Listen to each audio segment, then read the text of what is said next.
புதிய பெனியல் கிறிஸ்து சபை வழங்கும் பலத்தின் மேல் பலம் நேரம். தேவ செய்தி பேராயர் யோபு அவர்கள். கர்த்தருடைய வார்த்தையை கேட்டு ஆசீர்வாதங்களை பெற்றுக்கொள்ளுங்கள். ஆண்டவரும் உலக இரட்சகருமாகிய இயேசு கிறிஸ்துவின் இனிய நாமத்தில் வாழ்த்துக்கள். என் அன்பு தேவ பிள்ளைகளே, பலத்தின் மே பலம் என்கிற இந்த நிகழ்ச்சி மூலியமாய் உங்களை சந்திப்பதில் மகிழ்ச்சி அடைகிறேன். என் அன்பு தேவ பிள்ளைகளே, கடந்த வாரம் முழுவதும் அற்புதத்தை குறித்து பேசி கொண்டிருக்கிறோம். ஏன் அற்புதத்தை குறித்து பேசி கொண்டிருக்கோம் தெரியுங்களா? நான் ஏற்கனவே சொன்னபடி ஆண்டவர் இந்த 2024 இந்த வருஷத்துல எல்லாருக்கும் அற்புதம் செய்வேன்னு சொல்லி வாக்கு பண்ணியிருக்கிறார். அதாவது ஜெபிக்கிற, வாஞ்சிக்கிற, கேட்கிற எல்லா காரியத்திலும் கர்த்தருடைய பிள்ளைங்களுக்கு அற்புதம் செய்வேன்னு சொல்லி வாக்கு பண்ணியிருக்கிறார். ஆதலால் அந்த அடிப்படையில் தான் இயேசுவின் அற்புதங்களை குறித்து நான் உங்களுக்கு சொல்லி கொண்டிருக்கிறேன். இன்றைக்கு இந்த செய்தியுடைய தலைப்பை குறித்து பார்க்கும்போது, அதாவது இயேசுவின் அற்புதம் அவமானத்தை நீக்கும். அருமையான தேவ பிள்ளைகளே, உங்கள் வாழ்க்கையில் அவமானம் அடைந்திருக்கிறீங்களா? அவமானம் உங்களை மூடி இருக்கிறதா? அவமானம் உங்களுக்கு எதிரே இருக்கிறதா? ஐயா, நான் அவமானப்பட்டு நிற்கிறேன், என் குடும்பம் அவமானத்தோடு இருக்கிறது, என்ன செய்வதுன்னு தெரியல நினைக்கிறீங்களா? என் அன்பு தேவ பிள்ளைகளே, உங்களை அவமானப்படுத்துறது பிசாசு. உங்களை அவமானப்படுத்த வேண்டும் என்று பிசாசு அவன் உங்களுக்காக செயல்பட்டு கொண்டிருக்கிறான். என் வாழ்க்கையில் ஏன் இந்த அவமானம் நடந்தது என்று சொல்லி நீங்கள் நினைத்திருக்கலாம். கவலைப்படாதீங்க. இயேசு சுவாமி இந்த ஆண்டில், இந்த மாசத்துல, இந்த வாரத்தில், இன்றைக்கு உங்களுடைய அவமானத்தை நீக்க போகிறார். பிசாசு உங்களுக்கு உண்டு பண்ணி வைத்த அவமானத்தை நம் ஆண்டவராகிய இயேசு கிறிஸ்து இன்றைக்கு இப்போது அவர் நீக்க போகிறார். இந்த வார்த்தை மூலியமா கர்த்தர் உங்களோடு கூட பேசியிருப்பான்னு சொன்னால் ஒரு அல்லேலூயா சொல்லுங்களேன். அல்லேலூயா.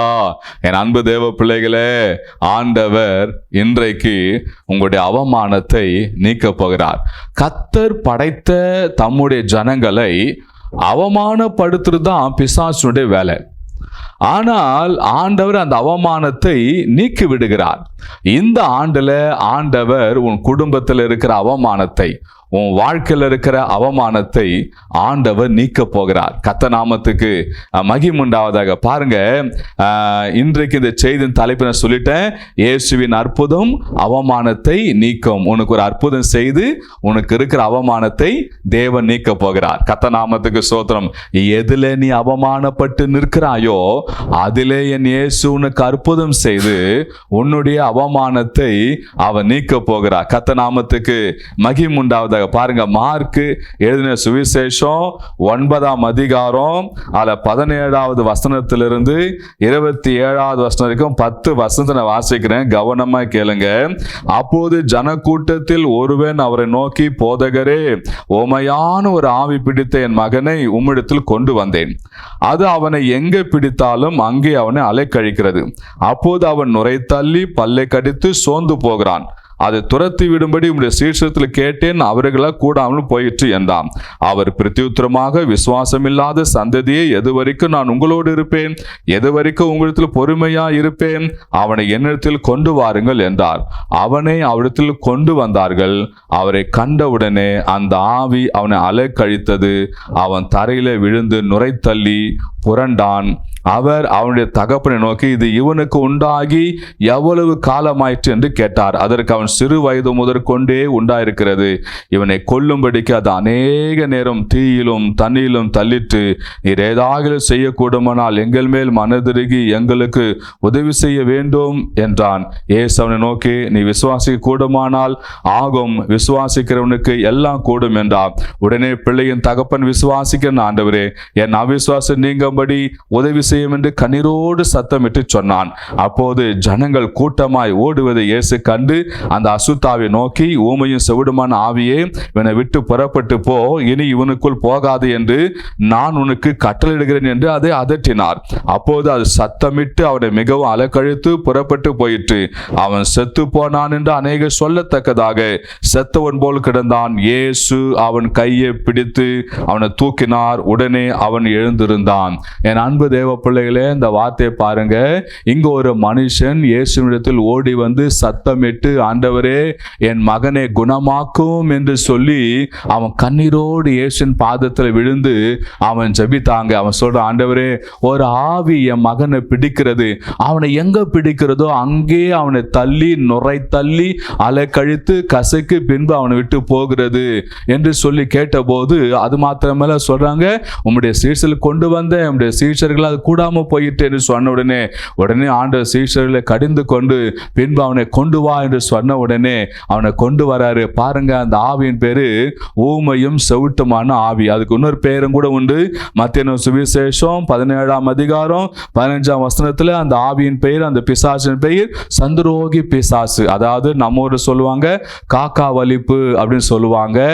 சில பேரை பார்த்துக்கிறோம், அந்த காக்கா வலிப்பு வரும்போது அவங்க கீழே விழுந்து நுரத்துல சாவி கொடுத்து எழுப்புவாங்க. ஆனா இதை குறித்து வேதம் சொல்லுது, இது ஒரு சந்திரோகி பிசாசு, அதாவது ஊமையும் செவிட்டுமான ஆவி. இது கீழே விடும்போது சத்தம் போட மட்டும் கொல்ல கொடுக்க தவிர வேற எந்த வார்த்தையும் பேசாது. இப்போ அது இயேசுவிடத்தில் கொண்டு வந்தாங்க. பாருங்க, இந்த மனுஷனுக்கு இருந்த மகன், அது மிகப்பெரிய ஒரு பிசாசு பிடித்திருக்குது. இது அடிக்கடி அவனை அலக்கழித்து அவனை அடிக்கடி தண்ணீரிலும் தீயிலும் தள்ளி கொள்வதற்கு அது காரியங்களை செய்யுமா. இது தகப்பன் ஏசாமி கிட்ட சொல்வது நாம் பார்க்கிறோம். பாருங்க, இது அவனுக்கு ஒரு அவமானமா இருந்தது. தனக்கு இருக்கிற ஒரே மகன் அடிக்கடி இப்படி ஆகிறது என்று சொல்லி ஒரு அவமானமாக அவனுக்கு இருந்தது. அந்த மகனுக்கும் அது அவமானமாக இருந்தது. கர்த்தர் நாமத்துக்கு மகிமை உண்டாவதாக. இதை பார்க்கிறவங்க அன்னைக்கு என்ன சொல்லுவாங்க, இவன் என்ன பாவம் செய்தானோ, இவன் என்ன அக்கிரமம் செய்தானோ, இவன் என்ன அநியாயம் செய்தானோ, இவன் செய்த பாவம் காரியங்கள் எல்லாம் இந்த பிள்ளை மேல சாபமா வந்திருக்குன்னு சொல்லி அநேகர் சொல்லுவாங்களே. அது ஒரு அவமானம் தானே. குடும்பத்தார் சொல்லுவாங்களே, சொந்த பந்தம் சொல்லுவாங்களே. அது மாத்திரம் தனக்கு ஒரு மகன் எனக்கு பின்பாடி என்னை பார்த்து கொள்வான், என்னை வாழ வைப்பேன் நம்பிக்கொண்டிருந்த இப்ப அந்த மகனுக்கு இப்படி ஒரு நிலைமை ஏற்பட்டு விட்டது. இது இந்த தகப்பனாருக்கு ஒரு அவமானம் தானே. பாருங்க, இந்த அவமானத்தை நீக்க இயேசுவால் மாத்தம் முடியும் என்று சொல்லி இயேசுவினிடத்தில் அந்த மனுஷன் ஓடி வந்து சத்தமிட்டு கூப்பிட்டு, பாருங்க சொல்ற, ஒரு ஆவி என் மகனை ஆண்டவரே பிடித்து அலைக்கழிக்குது. ஆண்டவரே கர்த்தாவே, அவனை எங்க பிடித்தாலும் அது அலைக்கழிக்கு சொன்ன உடனே இயேசு சாமி கொண்டு வந்த உடனே இப்ப சொல்ற, ஊமையும் செவிட்டுமான ஆவியே இந்த மகனை விட்டு புறப்பட்டு போ என்று சொன்ன உடனே அந்த அதிகாரத்துல பாருங்க 26ஆம் வசனத்துல, அப்போது அது சத்தமிட்டு அவனை மிகவும் அலக்கழித்துதான். இது வரைக்கும் ஊமையா இருந்த செவிட்டா இருந்த இப்ப ஆவி எப்படி கத்துது பாருங்க. இயேசுவின் வல்லமை. கர்த்தர் நாம சோதரம். இப்ப சத்தமிட்டு அவனை அலக்கழித்து புறப்பட்டு போயிட்டான். கர்த்தர் நாமத்துக்கு மகிமை உண்டாவது. என் அன்பு தேவ பிள்ளைகளே, இப்போது இந்த குடும்பத்துக்கு இருந்த இந்த அவமானம் நீங்கி விட்டது. இந்த அசுத்தாவை கர்த்தர் துரத்தி விட்டார். என் அன்பு தேவ பிள்ளைகளே, உங்க குடும்பத்துல இதே போல இனம் புரியாத பிரச்சனைகள், புரியாத காரியங்கள் உங்க குடும்பத்தை அலக்கழித்து கொண்டிருக்கிறதா? மரணத்துக்கு ஏதுவான பிசாசின் காரியங்கள் செயல்பட்டு கொண்டிருக்கிறதா? உங்க பிள்ளைகளுக்கு விரோதமா பிசாசுகள் பிடித்திருக்கிறதா? உங்க குடும்பத்துக்கு விரோதமா பிசாசுகள் பிடித்திருக்கிறதா? இயேசு சுவாமியை நீங்க கூப்பிடுங்க. இயேசு உங்க அவமானத்தை அவர் நீக்க போகிறார். உங்க குடும்பத்துக்கு விரோதமா இருக்கிற பிள்ளை சூனை ஏவல் பொல்லாத பிசாசு ஆவிகளை இயேசு அவர் துரத்த போகிறார். கர்த்தர் நாமத்துக்கு ஸ்தோத்திரம். அவர் துரத்தி அதுக்கு உங்களுக்கு விரோதமா இருக்கிற அவமானத்தை தேவன் நீக்க போகிறார். உங்களை அவமானப்படுத்த பிசாசு இந்த ஆண்டு, இந்த மாசம், இந்த நாள்ல உங்களை விட்டு நீங்க போகுது. கர்த்தர் நாமத்துக்கு ஸ்தோத்திரம். ஆண்டவர் உங்களுக்கு விரோதமா பிசாசு உண்டு பண்ணி வைத்த காரியத்தை ஆண்டவர் துரத்தி, அவனையும் துரத்தி உங்களுக்கு விரோதமா இருக்கிற எல்லா அவமானத்தையும் தேவன் நீக்க போகிறார். இங்க இந்த மனுஷனுக்கு அப்படிதான் நீக்கினார். ஆனா அந்த மனுஷன் இயேசுவிடத்தில் வந்தான், அவர் பாதத்தில் விழுந்தான், கண்ணீரோடு வேண்டிக் கொண்டான். நீங்களும் இயேசுவின் பாதத்தில் உட்கார்ந்து கண்ணீரோடு வேண்டிக் கொள்ளுங்க. ஆண்டவரே, என் பிள்ளையை கண்ணோக்கி பாரும், என் மகளை கண்ணோக்கி பாரும், என் ஆண்டவரே என் குடும்பத்துக்கு ரொம்ப பிசாசின் காரியத்தை துரத்தி போட்டு அவமானத்தை நீக்கும் ஐயா என்று சொல்லி கேட்கும் போது நிச்சயம் ஆண்டவர் உங்க வாழ்க்கையில பிசாசு உண்டு பண்ணி வைத்திருக்கிற அவமானத்தை நீக்குவார். கர்த்தர் நாம ஸ்தோத்திரம். இரண்டாவது ஒரு காரியம், லூக்கா எழுதின சுவிசேஷம் 8ஆம் அதிகாரம். இந்த லூக்கா சுவிசேஷம் 8ஆம் அதிகாரத்துல 26வது வசனத்திலிருந்து அதை பார்த்தீங்கன்னா 35வது வசனத்துக்கு ஒரு சம்பவத்தை பார்க்கிறோம். இங்கே அநேக பிசாசுகள் பிடித்த ஒரு மனுஷனை குறித்து பார்க்கிறோம். லூக்கா 8ஆம் அதிகாரம் 26லிருந்து 35ஆம் வசனத்துக்கு வாசிக்கிறோம். அதில் பார்த்தீங்கன்னா அநேக பிசாசுகள் பிடித்த ஒரு மனிதனை பார்க்கிறோம். அவனை அடக்க ஒருவனாலும் முடியாதாம். அவன் சங்கிலி போட்டு கட்டி வைப்பாங்களாம், அதையும் அறுத்துருவானாம். அவன் பாருங்க, வஸ்திரம் இல்லாமல் வெறும் நிர்வாணமா அவன் இருப்பானா. அது மாத்திரமல்ல, அவன் குடியிருப்பு கல்லறைகள், சுடுகாட்டில் தான் அவனுடைய குடியிருப்பு இருந்ததாம். பாருங்க, இரவும் பகலும் அவன் கூக்குரலிட்டு திரிவானாம். அந்த வழியா இயேசு வந்தார். இயேசு வந்தோடனே இயேசுவை பார்த்து, இயேசுவே உமக்கும் எனக்கு என்ன வேதனைப்படுத்த வந்தீர் என்று சொல்லி பிசாசு பேசின போது ஆண்டவர் சொன்னார், இவனை விட்டு புறப்பட்டு போ அப்படின்னு சொன்ன உடனே பாருங்க, என் அன்பு தேவ பிள்ளைகளே, அந்த பிசாசுலாம் சொல்லுது, இவ்வளவு காலமா நாங்க இருந்துட்டோம், எப்படி போறது, அதை பன்றி கூட நாங்க போறோம்னு சொன்ன போது ஆண்டவர் கட்டளை கொடுத்தோடனே அந்த பன்றிகள் மேல் போய் புகுந்தோடனே அந்த பன்றிகள் எல்லாம் அந்த மேட்டு மேல் விழுந்து எல்லாம் செத்து போனதான். கர்த்தநாம ஸ்தோத்திரம். அதுக்கப்புறம் இந்த பிசாசுகள் போன உடனே பாருங்க, இந்த மனுஷன் எப்படி இருக்கிறான், அந்த வசனத்துல நம்ம வாசிக்க போறோம். கர்த்தர் நாமத்துக்கு ஸ்தோத்திரம். பாருங்க, 36ஆம் வசனம்.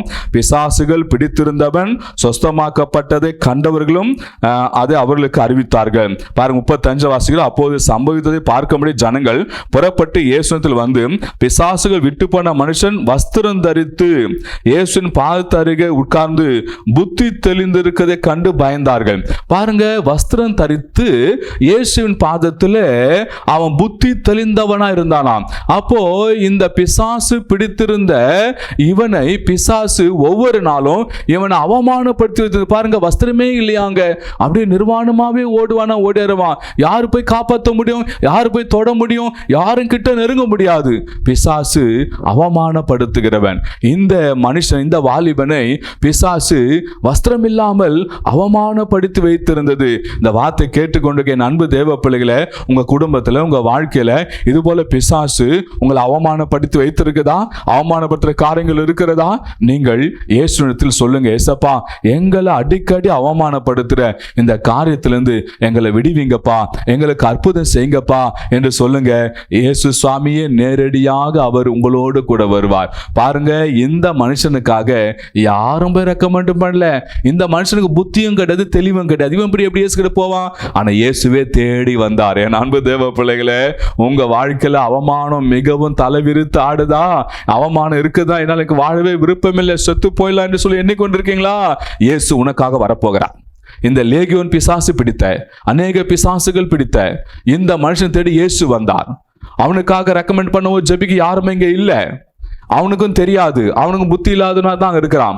ஆனா பாருங்க என் அன்பு தேவ பிள்ளைகளே, அப்படியேப்பட்ட மனுஷனை இயேசு தேடி வந்தாருங்க. இயேசு தேடி வந்தபோது அந்த பிசாசு ஆவிகளாம் ஆட்டோமேட்டிக்கா போனது. இந்த வார்த்தை கேட்டுக்கொண்டு உங்க வாழ்க்கையில இயேசு வரப்போகிறார், உங்க வீட்டுக்கு வரப்போகிறாருங்க. நீங்க ஆவலா காத்து கொண்டிருங்க, அவர் நோக்கி கூப்பிடுங்க, ஏசப்பா எங்க வீட்டுக்கு வாங்கன்று. லேகியோனை தேடி சென்று லேகியோனை விடுவித்தது போல எங்க இடத்துல வாங்கப்பா, எங்களுக்கு அற்புதம் செய்யுங்கப்பா, அவமானத்தால நாங்கள் விழுந்து கிடக்கிறோம், அவமானத்தை எங்களை விட்டு நீக்கி போடுங்க சுவாமி, என்ன செய்வதுன்னு தெரியல என்று திகைத்து நிற்கிறோம் சுவாமி, எங்களை விடுவிக்க வாரும் சாமின்னு சொல்லி நீங்க கூப்பிடுங்க. இயேசு வருவார். உங்களை அவமானப்படுத்துற ஆவி ஆட்டோமேட்டிக்கா விட்டு உங்களை விட்டு ஓடும். அங்க வேதத்துல வாசிக்கிறோம், அவன் வஸ்திரம் தரித்து புத்தி தெளிந்தவனாய் இயேசுவின் பாதத்தில் அமர்ந்தான். இயேசு கிட்ட வரவங்களுக்கு ஆண்டவர் வஸ்திரம் தரிப்பாருங்க, அவங்களுக்கு புத்தி தெளிவு உண்டாக்குவாருங்க. ஆதாம் ஏவாள் பாவம் செய்த உடனே ஓடி போய் ஒளிந்தாங்க. எங்கிருந்து கேட்டும் போது நாங்க துணிலாம இருக்கோன்னு சொன்ன போது பாருங்க, இயேசு சாமி அதற்கான அந்த டீட்டெயிலாம் விசாரி பேசி முடிச்சுட்டு அவங்களை அந்த ஏதேன் தோட்டத்தை விட்டு போகும்போது ஒரு மிருகத்துடைய தோலை ஆண்ட தோலுடைய உண்டு பண்ணி அவங்களுக்கு தரிதான் வெளியே அனுப்பினார், தவிர நிர்வாணம் பண்ணி அனுப்பலங்க. சர்ப்பம் ஆதாம் ஏவாளை நிர்வாணமாக்கி அவமானப்படுத்தினது. ஆனா ஆண்டவர் அந்த ஏதேன் தோட்டத்தை விட்டு அனுப்பும் போது சும்மா அனுப்பல, அவங்களுக்கு ஒரு மிருகத்தின் தோலை அதை எடுத்து உடையாக தேய்த்து அதை அவங்களுக்கு தரித்து வெளியே அனுப்பினாருங்க. என் அன்பு தேவ பிள்ளைகளே, நம்முடைய ஆண்டவர் நம்மை அவமானப்படுத்தாதவர், நம்ம அவமானத்தை மூடுகிற தேவன். ஆண்டவர் உங்களுக்கும் உங்களுடைய அவமானத்தை அவர் மூடுவார், உங்க அவமானத்தை நீக்குவார். உங்க பிள்ளைகள் மூலியமா வந்த அவமானம், உங்க கணவர் மூலியமா வந்த அவமானம், உங்க குடும்பத்து மூலியமா வந்த அவமானம், தனக்கே தெரியாத காரியத்தில் வந்த அவமானத்தை என் இயேசு நீக்கி போட போகிறார். இயேசு உங்களுக்கு வரப்போகிறார். உங்களுக்கு அற்புதங்கள் அதிசயங்களும் அவர் செய்ய போகிறார். நீங்க விசுவாசத்தோடு இருங்க. ஏசப்பா இந்த ஆண்டுல உங்க அவமானத்தை நீக்குவார். இந்த மாசத்துல உங்க அவமானத்தை நீக்குவார். இந்த வாரத்துல உங்க அவமானத்தை நீக்குவார். இன்றைக்கு உங்க அவமானத்தை நீக்குவார். என் அன்பு தேவ பிள்ளைகளே, சந்திரோகி பிசாசு பிடித்திருந்தவனுடைய குடும்பத்தின் அவமானத்தை நீக்கின கர்த்தர் உங்க அவமானத்தை நீக்குவார். இந்த லேகியோன் பிசாசு அநேக பிசாசுல பிடித்திருந்த அவனுடைய அவமானத்தை நீக்கி அவன் வஸ்திரம் தரித்த தேவன் உங்க அவமானத்தை நீக்கி உங்களுக்கு வஸ்திரம் தரித்து அவர் பாதத்தில் உட்கார வைப்பார். இந்த ஆண்டு நீங்க அற்புதத்தை அனுபவிக்கிற ஆண்டு, அற்புதத்தை பெற்று சந்தோஷிப்பிக்கிற ஆண்டு. கர்த்தர் உங்களுக்கு அற்புதம் செய்ய போகிறார். நாம் ஜெபிப்போமா? எங்கள் அன்பின் பரலோக பிதாவே, ஏசப்பா, இந்த வேளை வார்த்தை கேட்டுக்கொண்டுகிறேன் உம்முடைய மகன் உம்முடைய மகளுக்கு இறங்கும் ஆண்டவரே. இந்த ஆண்டை குறித்து பயந்து கொண்டிருக்காங்க சுவாமி. ஆண்டு இந்த நாட்களை குறித்து பயந்து கொண்டிருக்காங்க சுவாமி. தனக்கு ஏற்பட்ட அவமானம் எப்படி நீங்கன்னு சொல்லி ஒவ்வொரு நாளும் புலம்பிக் கொண்டிருக்காங்கப்பா. ஏசப்பா, ஒரு விசை இந்த பிள்ளைகளுக்கு கண்ணோக்கி பாருங்க, இந்த குடும்பத்தை கண்ணோக்கி பாருங்க. பணமெல்லாம் செலவழித்து இன்னைக்கு நான் அவமானப்பட்டு நிற்கிறேனே, இன்னைக்கு நான் கோர்ட்டு கேஸ் ஓடிக்கொண்டு இருக்கிறேனே, போலீஸ் ஸ்டேஷன் ஓடிக்கொண்டு இருக்கிறேனே, இன்னைக்கு நான் மருத்துவமனைக்கு அந்த மருத்துவமனைக்கு ஓடிக்கொண்டு இருக்கிறேனே, இன்னைக்கு எனக்கு வழி தெரியாம அந்த பெரிய மனிதன் இந்த பெரிய மனிதன் பார்க்க ஓடிக்கொண்டு இருக்கிறேனே, என் அவமானம் நீங்களே என்று சொல்லி எண்ணிக்கொண்டு இருக்கிறேன். ஏசப்பா, உம்முடைய மகனுக்கு இறங்கும் ஐயா, உம்முடைய மகளுக்கு இறங்கும் ஐயா, உம்முடைய பிள்ளைகளுக்கு இறங்கும் ஐயா. இவங்களுக்கு விரோதமாக கிரியை செய்கிற எல்லா ஆவிகளை இயேசுவின் நாமத்தில் கடிந்து துரத்துகிறேன். அவமானப்படுத்துகிற பிசாசை இயேசுவின் நாமத்தினால் இப்போது வார்த்தை கேட்டுக் கொடுக்கிறேன். உம்முடைய மகளை விட்டு உம்முடைய மகனை விட்டு ஓடி போவலியே இயேசுவின் நாமத்தை கடிந்து துரத்துகிறேன். ஏசப்பா, எல்லா அவமானத்தை நீக்கி போட்டு வஸ்திரம் தரித்து உம்முடைய பாதத்தில் அமர உங்களுக்கு உதவி செய்யுங்க. உம்முடைய கரத்தில் ஒப்பு கொடுக்கிறோம் இயேசுவின் நாமத்தில் பிதாவே, ஆமேன், ஆமேன். என் அன்பு தேவ பிள்ளைகளே, வார்த்தை கேட்டீங்க. இந்த வார்த்தை மூலியமா கர்த்தர் உங்களோடு கூட பேசி இருப்பேன்னு சொன்னால் திரையில காட்டுற எண்ணுக்கு தொடர்பு கொள்ளுங்க. உங்களுக்காக ஜெபிக்க நாங்கள் ஆயத்தமா இருக்கிறோம். உங்களுடைய ஜெப குறிப்பை அனுப்ப நீங்க விரும்பினால் தொலைபேசியில பார்க்கிற வாட்ஸ்அப் எண்ணுக்கு உங்க செய்திகளை நீங்க அனுப்புங்க. அது மாத்திரமல்ல, இந்த செய்தியை மற்றவர்களுக்கு நீங்க அறிமுகப்படுத்துங்க, ஒரு ஊழியமாக அதை செய்யுங்க. இந்த ஊழியத்துக்காக நீங்க உதவி செய்ய விரும்பினால் திரைக்கு பின்னாடி காட்டப்படுற வங்கி எனக்கு தொடர்பு கொண்டு உங்களுடைய காணிக்கை கொடுத்து இந்த ஊழியத்தை தாங்குங்கள். கர்த்தர் உங்களை அளவில்லாம ஆசீர்வதித்து உங்களுக்கு அற்புதங்களை செய்வார். God bless you.